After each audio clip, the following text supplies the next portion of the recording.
Setiap pagi di SMK Taman Yau Seputih, ada satu pemandangan yang menyentuh hati. Bukan suasana yang biasa di sebuah sekolah menengah. Hai, khabar? Baik. Hai, khabar? Assalamualaikum. Khabar. Ya. Ini Dr. Ahmad Kamal bin Arifin, pengetua yang berjiwa besar. Setiap pagi, beliau berdiri di depan pintu pagar sekolah menyambut para pelajarnya dengan penuh kasih sayang. Ada yang bersalam, ada yang peluk dan ramai yang memberi hormat. Tak perlu paksaan, tak perlu disiplin yang keras.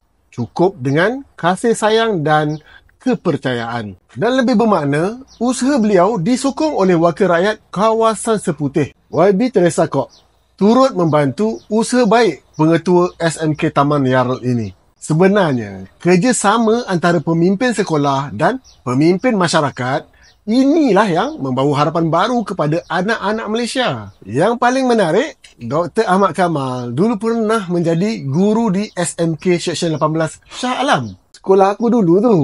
Aku tamat SPM pada tahun 1996. Jadi, kami tak sempat bertemu. Tapi hari ini, aku bangga dapat bercerita tentang tokoh hebat seperti ini. Dalam dunia yang sering tertekan dengan pencapaian dan prestasi, Dr. Ahmad Kamal membuktikan satu perkara penting. Seorang pendidik boleh mengubah masa depan. Bukan sekadar mengajar, tapi mencipta ruang kasih sayang dan hormat di sekolah. Bagaikan mata pedang, kalau manusia tak potong dia, dia akan potong kamu.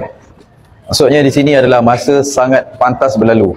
So, anak-anak semua mesti fokus terhadap pembelajaran. Itulah pendidikan yang sebenar.